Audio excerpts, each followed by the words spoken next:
There's a brutal truth about life that most people don't want to hear. When you were in pain, when you were down, when you needed someone to stand beside you, many stayed silent. They didn't just fail to help. They watched. Some even hoped you would fail. The instinct is to be noble, to forgive, to pull everyone up once you've built yourself back up. But here's the problem. If you rescue the people who stood by and did nothing, you teach them that their silence had no cost. When you think back to the moments that almost broke you, you'll remember more than the pain. You'll remember the faces. You'll remember the ones who were close enough to see your struggle, close enough to hear the cracks in your voice, close enough to notice that your eyes weren't shining the way they used to. And yet, they said nothing. They did nothing. They chose silence. Silence is not neutral. Silence is not harmless. It's a decision, a deliberate act of non-involvement. It is the moment someone weighs your worth against their comfort and chooses their comfort. When someone sees you drowning and decides not to throw the rope, they've made a statement without words. Your survival is not my concern. And that cuts deeper than any insult or direct attack, because you expected the enemy to be cruel, but you never expected the so-called friend to be absent. This is the part most people don't want to admit. Some of the people you loved the most were not just missing in action. They were witnesses. They had a front row seat to your suffering, and they chose to remain spectators instead of stepping in. Sometimes they told themselves a story about why they didn't act. It's not my place, or they wouldn't want my help, or I'm sure someone else will step in. But the truth is, real loyalty doesn't wait for the perfect opportunity. Real loyalty doesn't need a script or permission. It moves. It risks. It acts. Silence becomes a mask. It lets people pretend they're innocent when they're actually complicit. If someone is close enough to see your battle, and they still choose to watch rather than help, their silence is participation. It's easy for them to claim they didn't know what to do. But in life, doing something is almost always better than doing nothing. A single message, a simple gesture, a word of encouragement. These are not grand, impossible acts. They're human acts. And yet they chose not to offer even that. The danger is that later, when you fought your way back and your wounds have healed, these same people will smile at you as if they were on your side the whole time. They'll congratulate you. They'll want to stand next to you in the light, pretending they were there in the dark. And unless you're paying attention, you'll let history rewrite itself. You'll forget how silent they were when your soul was screaming for help. You cannot afford that kind of forgetfulness. Memory is not about holding grudges, it's about protecting yourself from repetition. If someone could watch you suffer without lifting a hand, they've already revealed the limits of their loyalty. They've already told you what you mean to them when there's nothing in it for them. Believe them. The first time they chose silence, it was their choice. The second time, if you allow it, it's yours. This is where most people fail. They confuse kindness with access. They believe that in order to be good, they must keep the door open to everyone, even those who prove themselves unreliable. But the truth is, protecting yourself requires boundaries. And one of the clearest boundaries you can set is this: if you could watch me break without stepping in, you cannot be near me when I rebuild. There is a misconception that those who stay silent in your suffering simply didn't understand or didn't know how bad it was. But deep down, you know the difference between ignorance and avoidance. Ignorance is not knowing. Avoidance is knowing enough and choosing to stay uninvolved. One is human error, the other is human choice. The second one is what you need to remember. Think about how many times you've gone out of your way for people. How many times you showed up when it was inconvenient. How many times you offered help without being asked. How many times you felt someone's pain and refused to stand by and do nothing. That's who you are. Now compare that to how they responded when the roles were reversed. That contrast will tell you everything. The people who remain silent during your suffering are teaching you something, not about pain, but about perspective. They are showing you who they are when the stakes are real. They are showing you what they will and won't do when you are in need. And that knowledge is not something to ignore. It's something to act on. The truth is, you don't need to punish these people. You don't even need to confront them. What you need to do is decide where they fit in your life going forward. Maybe they no longer get access to your inner world. Maybe they're no longer invited into your plans, your wins, your losses. You don't have to make an announcement. You simply close the doors quietly and keep building without them. The most dangerous thing you can do is rewrite history in their favor because it feels easier than accepting their betrayal. It's tempting to pretend it didn't happen, to smooth over the discomfort, to tell yourself they would have helped if they could. But that's how cycles repeat. That's how the same people get the chance to fail you twice. Life is already full of challenges. You can't afford to surround yourself with people who see you as optional. Remember who was silent. Remember who looked away. Not out of bitterness, but out of wisdom. Because the people who stayed quiet while you were in pain will not suddenly find their voice when you face the next storm.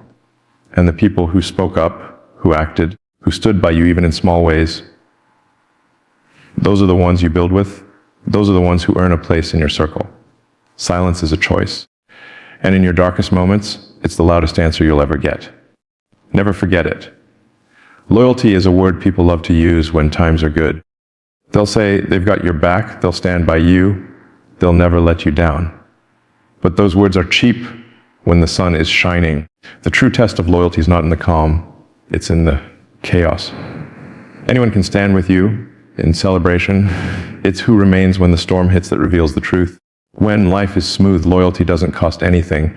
There's no real risk in being on your side when you're winning, when you have resources, when you have influence, when you can offer something in return. But when the wind turns against you, when the foundation shakes, when you lose status or stability, that's when the cost of loyalty rises. That's when you find out who's really with you. The storm is more than just hardship. It's a filter. It strips away the people who are there out of convenience and leaves behind the ones who are there out of conviction.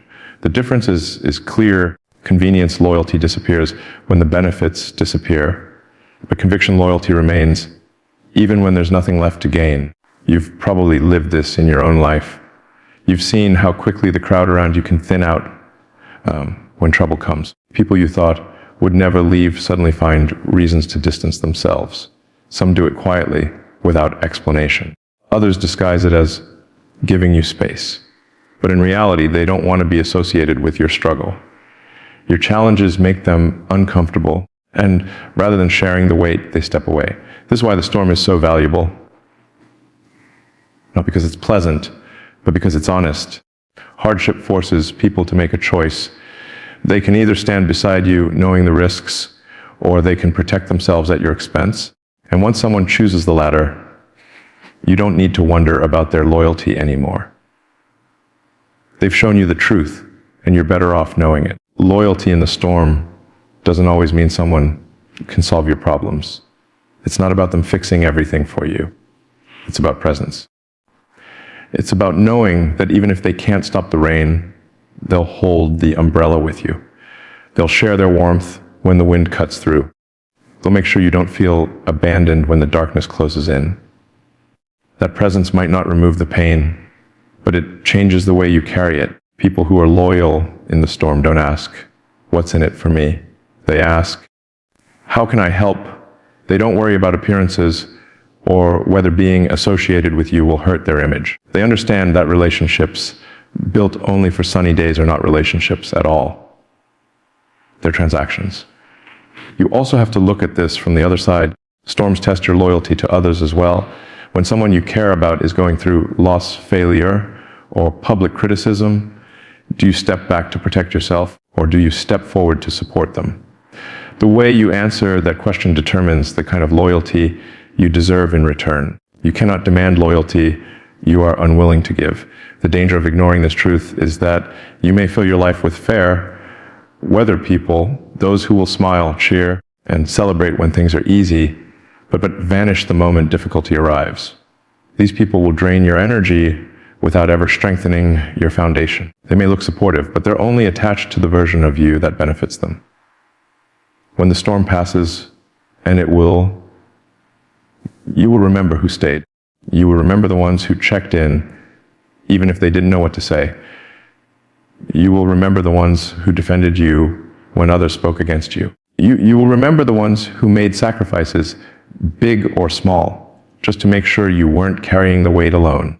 Those are the people who deserve your trust going forward. Loyalty in the storm is rare because it requires courage. It's easy to side with success. It's harder to side with someone the world has turned against. It's easy to enjoy the benefits of a relationship when everything is flowing. It's harder to give when the river runs dry. That's why the people who stay in the storm are priceless, because they've proven that their connection to you is not based on conditions. Once you've seen this for yourself, you have to adjust how you invest in people. The ones who left when the skies darkened have shown you their limits. They may return when the sun comes out again, but you now know the truth. They were never really standing with you. They were standing with your circumstances. The next time the winds change, they will leave again. On the other hand, the ones who stayed, even when it was inconvenient, even when it cost them something, have proven their value beyond words. They deserve access to your growth, your wins, your gratitude. They have earned the right to stand in your light because they stood in your shadow without hesitation. The storm isn't pleasant, but it's essential. It forces you to stop confusing proximity with loyalty. Just because someone is close to you doesn't mean they're committed to you. The real ones are revealed when the ground shakes and the sky breaks open. And once you know who they are, you can build with certainty. So when the next storm comes, and it will, don't just focus on surviving it, watch closely. See who steps forward when things get hard. See who is willing to risk with you. See who remains steady when everything else is shaking. Those people are your circle. Everyone else is just passing through. When you finally make it through a season of struggle, it's tempting to believe the danger is over. You've healed, you've rebuilt, and you're stronger than before. But one of the biggest threats to your future isn't a new enemy. It's the old poison trying to find its way back into your life. These are the same people who stood by while you suffered, the ones who watched your battles from a safe distance, and now, seeing you rise, they suddenly want to be part of your story again. The danger here isn't always obvious because they often return with a smile. They might act as if nothing happened. They might use warm words, old memories, or even guilt to convince you that things are different now. But underneath it all, the truth hasn't changed. When it mattered most, they chose themselves over you. And no matter how well you're doing today, that same choice still lives in them. Old poison doesn't always come back looking dangerous. Sometimes it comes disguised as reconciliation, peace, or nostalgia. But poison in any form will still harm you if you take it in. Letting certain people back into your life isn't a show of strength. It's an open door to the same betrayal you've already experienced. The circumstances might be new, but their patterns are the same. People don't change just because you've grown. They don't suddenly develop loyalty just because your life looks better now. If they didn't value you at your lowest, they don't truly value you now.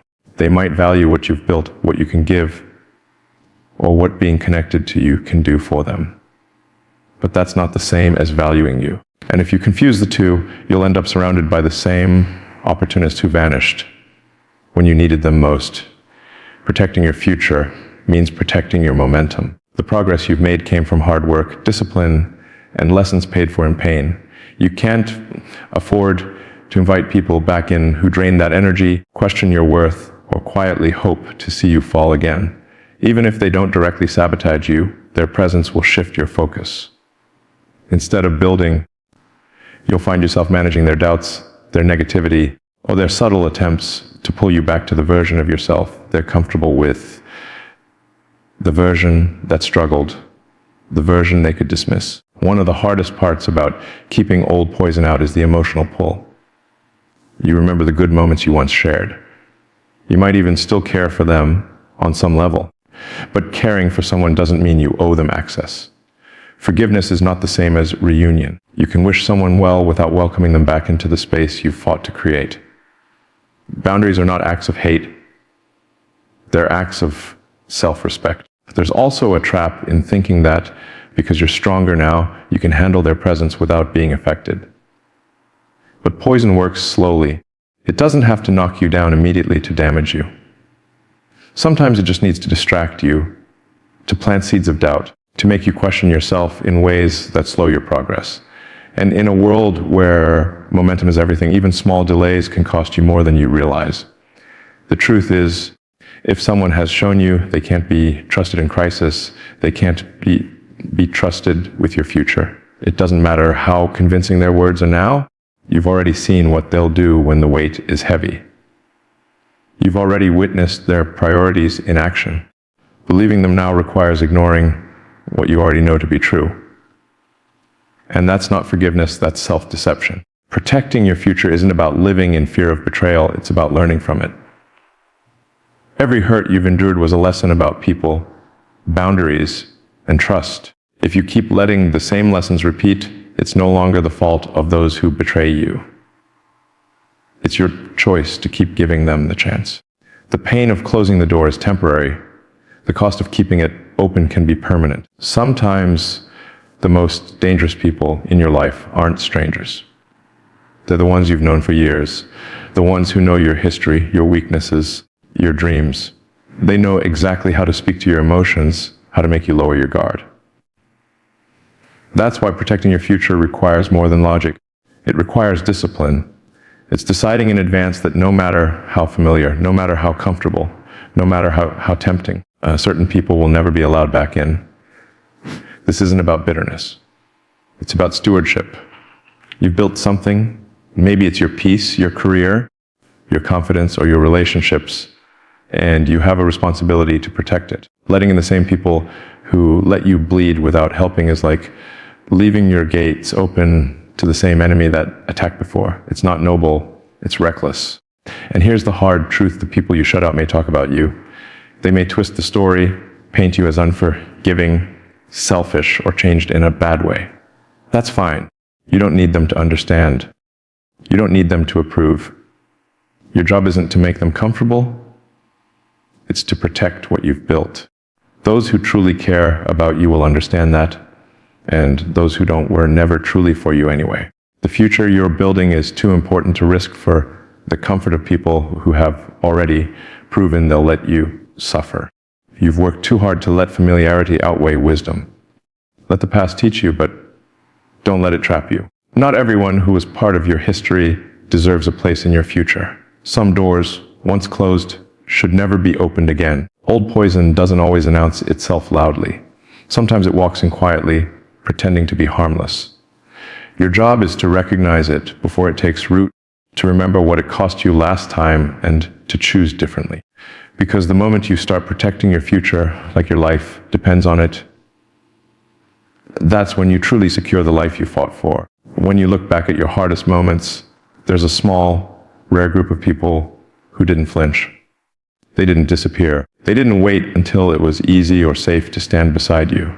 They showed up when you had nothing to give them, when you couldn't repay them, when all you had was the weight of your struggle and the uncertainty of your future. Those people are gold. They are the foundation stones in the life you're building now, and you would be a fool to forget them. The world is full of people who want to share in the harvest, but not in the planting. They want to stand in the light, but not walk with you through the darkness. That's why those who stood with you when you were at your lowest are so rare, because their loyalty wasn't based on what they could gain from you. It was based on who you are to them, not what you could do for them. That kind of loyalty can't be bought, and it can't be faked. It reveals itself only when things get hard. Building with those who built with you is more than just gratitude. It's strategy. These are the people who have already proven that they can be trusted when things aren't perfect. They have already demonstrated that they're willing to invest time, effort, and care without any guarantee of a payoff. That's the kind of character you want at the core of your future. Because no matter how much you grow, storms will come again. And when they do, you'll need people around you who won't run at the first sign of trouble. It's easy to be distracted by new faces as you rise. Success attracts attention, and people who never noticed you before will suddenly act like they've been supporters all along. They'll praise you, they'll flatter you, they'll offer to help. But you have to remember, where were they when you needed help the most? Where were they when there was no crowd, no celebration, no spotlight? If they were nowhere to be found then, their presence now is not loyalty, it's opportunity. And you can't afford to confuse the two. The ones who built with you in the early days know the truth about your journey. They saw you fail and keep going. They saw you question yourself, but still show up. They know the sacrifices you made because they made sacrifices too. That shared struggle creates a bond that can't be replicated by someone who only knows the finished product. When you build with those people, you're building on trust that has already been tested and proven. But here's the thing, you have to be intentional about honoring them. Loyalty is a two-way street. Just because someone was there for you once doesn't mean they'll keep showing up if you neglect them now. You can't take them for granted, assuming they'll always be around simply because they care. Relationships, even the strongest ones, need to be maintained. That means giving them access, sharing your wins, and making sure they benefit from the success they helped you create. Too many people make the mistake of leaving behind the ones who stood with them when times were tough, thinking they've outgrown them. That's not growth. That's arrogance. And arrogance will eventually leave you surrounded by people who are only there for what you can give, not for who you are. If you want to protect your success, you need to surround yourself with those who proved their commitment when there was nothing to gain. When you build with those who built with you, you're not just protecting your future, you're creating a culture of loyalty. You're showing everyone in your circle that loyalty is rewarded. That standing with someone in the rain means you'll stand with them in the sunshine. That kind of culture attracts the right kind of people and repels the wrong ones. It becomes harder for opportunists to infiltrate your life when they see that your loyalty can't be bought, only earned. You also have to remember that building together doesn't always mean working on the same projects or sharing the same goals. It's about mutual investment. It's about making sure that as you grow, they grow too. Whether that means sharing resources, making introductions, offering support, or simply being there when they need you like they were there for you. It's about making sure your success lifts the people who helped you climb. There's something deeply powerful about looking around during your best moments and seeing faces that were there during your worst moments. It keeps you grounded. It reminds you of where you came from. It makes your victories richer because you're sharing them with people who understand the cost. And it makes your failures easier to bear because you know you have a core that will stand no matter what. The truth is, you don't need a crowd to build something great. You need a crew. And the best crew is the one that was willing to row the boat when the waves were high, not just when the water was calm. These are the people who keep you steady when the pressure builds, who remind you of your values when success tempts you to forget them, who challenge you when you start drifting away from the person you set out to be. In the end, your future will be shaped not just by what you build, but by who you build it with. If you choose the wrong people, your success will be fragile. It will collapse the moment loyalty is tested. But if you choose the ones who already proved themselves in the fire, you'll have a foundation that can weather anything. That's why you must never forget who was there when you had nothing and never replace them with those who only appeared once you had everything. Build with those who built with you. Reward loyalty. Protect the bond you forged in hardship. Because no matter how high you climb, you'll always need people who remind you of the climb itself. The ones who kept you moving when you were too tired to take another step. Those are the people worth building with. And if you keep them close, you'll never stand alone. When you rise, rise with purpose. Carry the people who carried you and leave behind the ones who let you bleed. Stop saving those who watched you suffer. The world rewards clarity. Choose your circle wisely, and the climb will take you further than you ever imagined.